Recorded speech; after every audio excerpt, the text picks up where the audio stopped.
With the first few games of spring training being underway, it is officially baseball season and time for us Yankees fans to overreact about every single little thing. What's going on, guys? The king of 161st June. I'm back in another video, and today I'm about to talk about my first impressions of spring training. There's only been a handful of games that are played. Not a lot of our roster has already played, but it's still important to talk about some of these things that I'm excited about, what I'm in the middle, not that concerned about, and things that I am pretty fucking concerned about, because there is a lot here to talk about. But without further ado, let's get right into it. We're going to start off with the good. We always want to start off on a happy tone. First good that has come from this, it has to be Will Warren. He's only pitched 2 innings of spring training so far, but those 2 innings showed a lot of improvement from the last couple years. What's the big thing about Will Warren? Will Warren has a big curveball that has a lot of spin. The only problem is he doesn't have control of the spin. And when I say he doesn't have control, there's a different type of control you need to have with breaking pitches. There's people like a Aroldis Chapman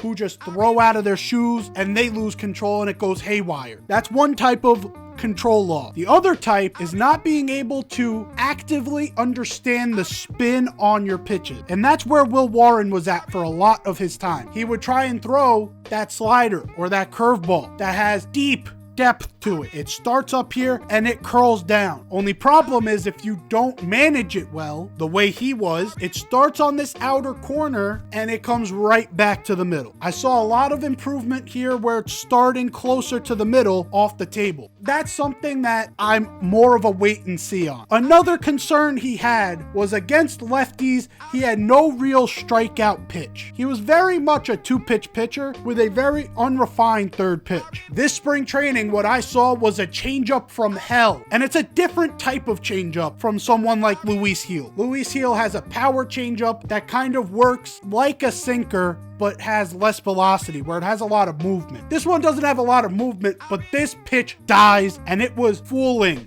a ton of hitters. That's the best I've seen Will Warren look. And if you look online, you'll see his motion is starting to look more and more similar to another Yankee prospect that we traded for Juan Soto in Michael King. Am I going to come out and say Will Warren looks like Michael King right now? No. But I see the similarities. They are there. And if Will Warren can come into this season and be a productive either 7th starter or a middle reliever out of the bullpen, that is a success in my eyes. Because his last couple years have made me lose more and more faith, but I might be right back on the bandwagon right now. He looked really good. The next good on my list is a guy that most of you probably have never heard of. I haven't heard of him. Sean Boyle. We saw some clips come out from him taking on Aaron Judge in live ABs, and he struck out Aaron Judge there. That opened a few eyes, but again, it's live ABs, it's whatever. But he stepped onto the mound in spring training, and he got 3 innings of work. He looked damn impressive. To me, that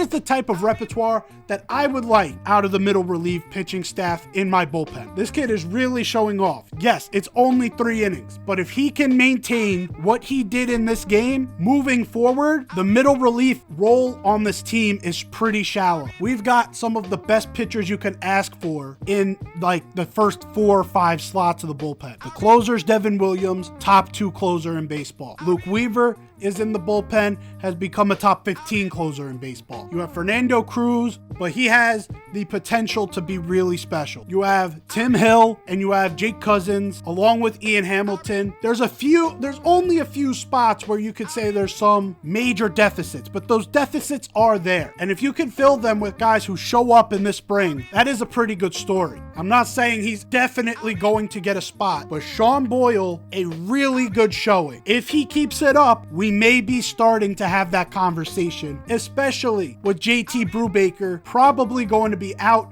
And even if he wasn't out, do we really want JT Brubaker in the back end or the front end of our bullpen? The next good that I saw was Jazz Chisholm still has his power. hit a single the other day off of the wall, and it went 110 off the bat. This is a huge season for Jazz, and that pull power is going to be huge. One of the few X factors in this lineup. If he can actually give us the numbers we are expecting around a 30-30 season, this is going to be an amazing year offensively for the New York Yankees. He's looking to be possibly in the leadoff spot, which Aaron Boone says there's a lot of people in discussion for it. He could even be in the middle of the lineup. He might even be our cleanup hitter by opening day, because we'll talk about Giancarlo Stanton later on in the video. But Jazz's swing looks damn good. Now let's get to the meh. Things that happen that either were good, were bad, that I'm more in a wait and see on. Starting off with Carlos Rodon. Carlos Rodon had a very bad out, and that's just putting it light. But again, pitchers usually come into camp less in shape than hitters. It takes a while for pitchers to get going, so I'm not concerned about Rodon. He ends up in this category because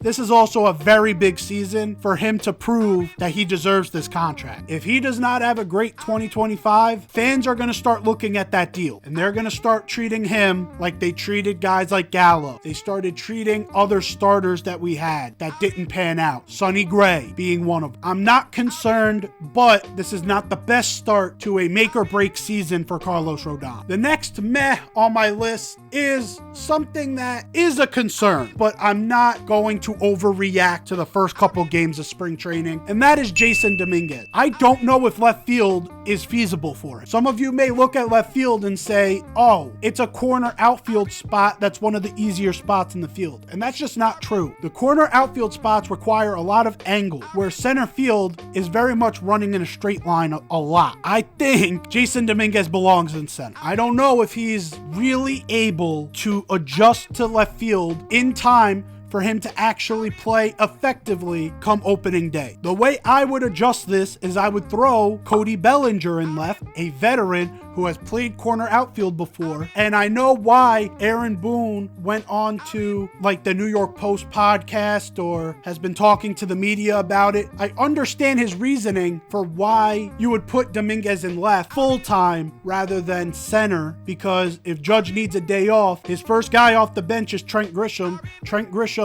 is a center fielder, so you would move Dominguez to left. To me, Trent Grisham is your best fielder, and he is. And I know Trent Grisham has experience in a corner outfield spot. Keep Jason Dominguez in center field full time, and when Judge comes out, you move Bellinger to right and you move Grisham to left, or you put Grisham right in right field. And that may be a waste of his defensive talent because of the short porch in right field. Jason Dominguez was a hell of a fielder in center. He's got the speed to get to balls, and he was able to make up ground like very few can. In left field, having these angles, I don't think he can adjust. He's already made a few mistakes this spring in the handful of games that we have, and I'm willing to chalk it up to it's early, but at some point it won't be early, and he's already played over 70 games and left if you include last year. At some point you have to realize that this adjustment may not be possible, or at least may not be as quick as we'd expect, and you may want to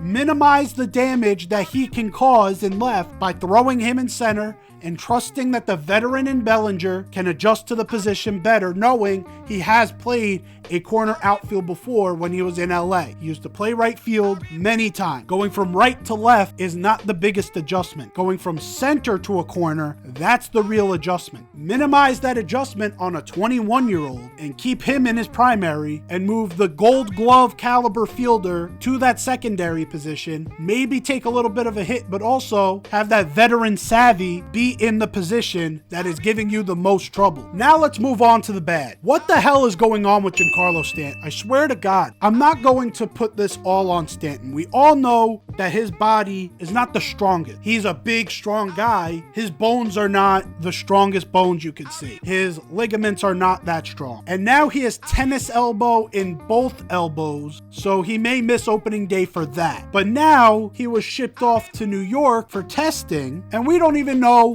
what they're doing. All we know is this time it's not about the elbow. After the postseason that Giancarlo Stanton had, I don't like that there's going to be a lot of hate on him because he deserves all the love he can get after what he did in the postseason. Because everyone looks at that postseason and says, oh, it was all because of Juan Soto. No, a lot of it was because Giancarlo Stanton was a fucking beast. And that seems to happen every time he shows up in the playoffs. So yeah, maybe he'll be injury prone this year, but as long as he's healthy for October, we've got a fucking juggernaut. This injury is concerning because we don't even know what it is. And usually when the Yankees are vague and when the Yankees do not want to tell the fans what it is, they fear the worst. And the worst could be something happened in his forearm that requires surgery. He is now out for the season. Now, after these first few games, they haven't even given Brennen Davis a shot. They may be waiting on him for March, like Judge and LeMahieu. We don't really know. Not having Stanton for an entire season and postseason, that's a real hit. That is a major blow to